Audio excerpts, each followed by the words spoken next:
हो गई। सीता के 14 वर्ष के वनवास भइल का है वो के रहे मंत्रा। मंत्रा यानी कि तीसरे के प्रवेश से ही रामायण के सीता जी के 14 वर्ष के वनवास और अग्नि परीक्षा हो गई। महाभारत के युद्ध कहाँ है भाई? वो में तीसरा के प्रवेश रहे। वो तीसरा के रहे शकुनी। यानी कि जब भी घर टूटा है, जब भी घर बिखरा है, वो तीसरे के वास्ते बिखरा है। तो आप कभी ये न सोची कि तीसरा के प्रवेश आपके घर में हुए। आप अपन जो कमी घर के बाना ओके छुपा के रखे चाहिए। घर में नमक रोटी के सेवन करें, लेकिन अपन कमी जो बा तीसरे के ना बताए, तब तो घर आपके बची। आज नहीं तो अगर घर तोड़ने के कारण बनाओ के बा तो अपन जितना घर के बात हुए वो तीसरे के सामने प्रकट कर दें।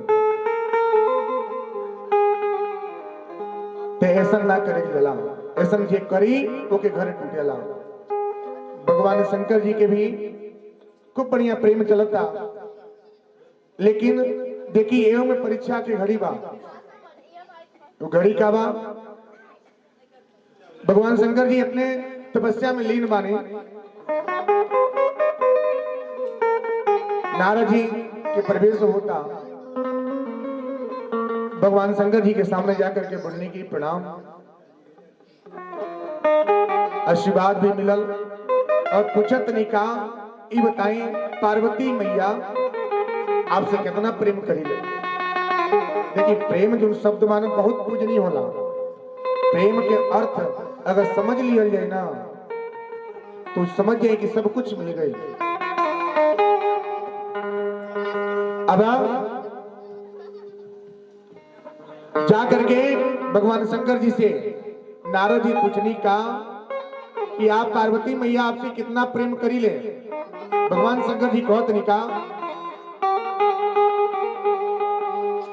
पूछत नहीं रहा। पति और पत्नी के बीच में प्रेम तो हमेशा बना रहेला, ओके उजागर ना करे के चाहिए।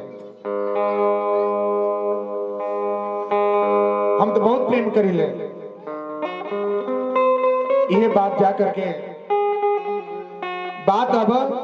जा करके नारद जी पार्वती मैया से कहत नहीं का ये बताएं भगवान जी आपसे कितना प्रेम करी ले।